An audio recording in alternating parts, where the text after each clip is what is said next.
આજે ચૈત્રી નવરાત્રિની પાવન આઠમ નિમિત્તે ગુજરાતના સુપ્રસિદ્ધ શક્તિપીઠ અંબાજી ખાતે શ્રદ્ધાળુઓનું મહેરામણ ઉમટી પડ્યું હતું। વહેલી સવારથી જ લાંબી કતારો જોવા મળી, જ્યાં ભક્તોએ મંગળા આરતીમાં જોડાયા અને માતાજીની આરાધના પણ કરી। મંદિરને રંગબેરંગી ફૂલોથી દિવ્ય રીતે શણગારવામાં આવ્યું। આ ઉપરાંત ગોધાવી પરિવાર દ્વારા મુખ્ય હવનકુંડમાં નવચંડી યજ્ઞ કરવામાં આવ્યો, જ્યારે અન્ય ભક્તોએ હવનશાળામાં યજ્ઞનો લાભ લીધો। તાજેતરમાં નિર્મિત રામ મંદિરમાં પણ ભગવાન રામનો જન્મ ઉત્સવ ઉજવવામાં આવ્યો। કાળઝાળ ગરમી વચ્ચે પણ પીવાના પાણી અને છાંયડાની વ્યવસ્થા પણ ગોઠવવામાં આવી હતી।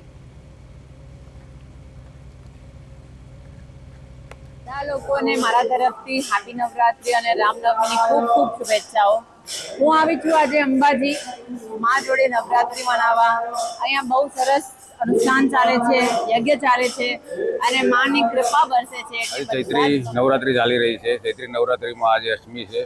અષ્ટમીના દિવસે માતાના જાતર ચોકમાં મેન મુખ્ય સ્થાનમાં હવનનું આયોજન કરેલું છે। આ વર્ષોથી દર વર્ષે અમે ચૈત્રી નવરાત્રિમાં આવી જ રીતે હવનનું આયોજન કરતા રહીએ છીએ અને કરીએ છીએ। માતાજી ઉપર અમને અપાર શક્તિ છે, અપાર ભક્તિ છે અને દર પૂનમે અહીંયા અમે દર્શન કરવાનો લાભ લઈએ છીએ અને તમામ જનતાને કહીએ છીએ કે આ જેવી રીતે માતાજી ઉપર અમને અતૂટ વિશ્વાસ છે અને દરેક અતૂટ વિશ્વાસ રાખે અને અહીંયા દર્શન કરવા પધારે અને આવે।